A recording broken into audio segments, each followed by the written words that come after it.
ثم استقبل، یہ استقبل یستقبل سے ہے استقبل،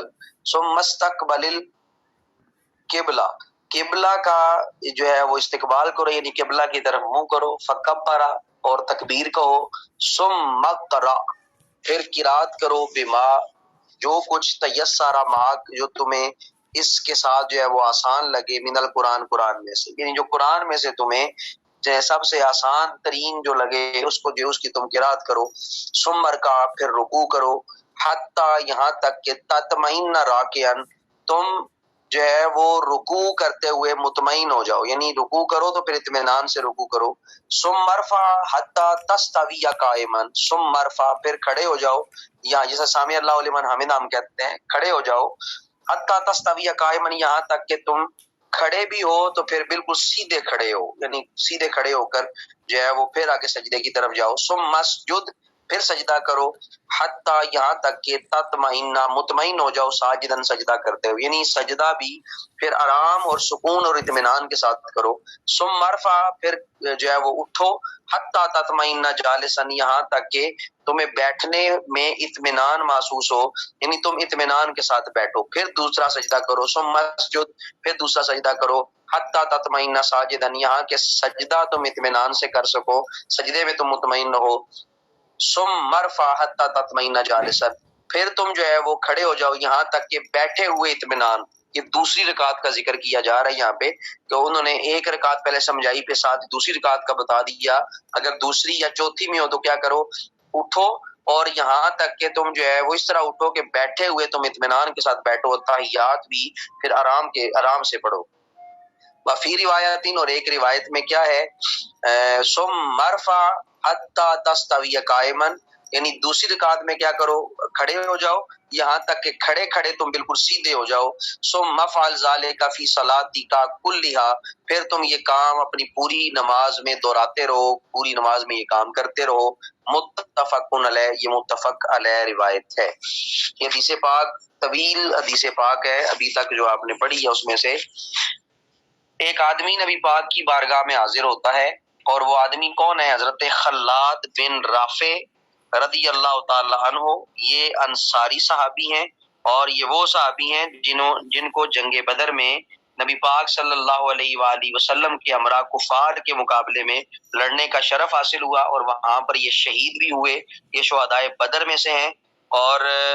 یہ نماز پڑھنے کے لیے نبی پاک صلی اللہ علیہ وسلم کی بارگاہ میں حاضر ہوئے۔ یہ اوائل کی بات ہے، شروع کی بات ہے، جب آپ نے 2 ہجری ہجرت فرمائی تھی، 2 ہجری میں یعنی ہجرت کے 2 سالوں بعد غزوہ بدر جو ہے وہ وقوع پذیر ہوا، تو یہ وہ صحابی ہیں خلاد بن رافع رضی اللہ تعالیٰ عنہ۔ اللہ تعالیٰ اس مجاہد اسلام کے صدقے ہم سب کی جو ہے وہ مغفرت فرمائے، اللہ تعالیٰ اس مجاہد اسلام کے صدقے ہم سب کے صغیرہ کبیرہ گناہوں کو معاف فرمائے، اللہ تعالیٰ حضرت خلاد بن رافع رضی اللہ تعالیٰ عنہ کے طفیل ہم سب کے گھروں کی پریشانیاں دور فرمائے، ہماری مشکلات آسان فرمائے۔ یہ وہ صحابی ہیں جو نبی پاک کی بارگاہ میں حاضر ہوتے ہیں۔ حضرت ابو ہریرہ اس کے راوی ہیں، اس پر میں تھوڑی سی بات کرتا ہوں کہ یہ کیا چکر ہے۔ حضرت ابو ہریرہ تو ایمان لے کے آئے ہیں، وہ 7 ہجری میں لے کے آئے، تو یہ واقعہ 2 ہجری سے پہلے کا ہے، تو یہ کیا چکر ہے، اس پہ بھی بات کرتے ہیں۔ ایک آدمی نبی پاک کی بارگاہ میں حاضر ہوتا ہے، کس طرح کہ مسجد میں داخل ہوئے، نبی پاک صلی اللہ علیہ وآلہ وسلم مسجد کی ایک طرف بیٹھے ہوئے تھے، فصلی ثم جاء فسلم علیہ نماز پڑھی، نبی پاک کی بارگاہ میں حاضر ہوئے، سلام پیش کیا، اور فقال له رسول اللہ صلی اللہ علیہ وسلم نبی پاک صلی اللہ علیہ وسلم نے ارشاد فرمایا آپ پر سلامتی ہو، ارجع لوٹ جائیے، آپ لوٹیے، فصلی فإنک لم تصلی نماز پڑھیے، آپ نے نماز نہیں پڑھی، فراجع فصلی پھر وہ لوٹے، نماز دوبارہ پڑھی، پھر آئے، فسلم پھر سلام کیا، فقال وعلیک السلام تم پر سلامتی ہو، ارجع لوٹ جاؤ، فصلی نماز پڑھو، فإنک لم تصلی تم نے ابھی نماز نہیں پڑھی، یعنی یہ 3 دفعہ واقعہ ہوا، اور جب تیسری باری آئی تو عرض کرنے لگے علمنی یا رسول اللہ، مجھے آپ علم دیجئے، مجھے سکھائیے نماز کیسے پڑھی جاتی ہے۔ آپ نے ارشاد فرمایا جب تم نماز کے لیے کھڑے ہو اچھے طریقے کے ساتھ وضو کرو، قبلہ کی طرف منہ کرو، تکبیر پڑھو، پھر تمہیں قرآن میں سے جو آسان لگے اس کی قرات کرو، پھر رکوع کرو یہاں تک کہ رکوع کرنے میں تمہیں اطمینان حاصل ہو جائے، مطمئن ہو کے رکوع کرو، پھر اٹھو اور یہاں تک کہ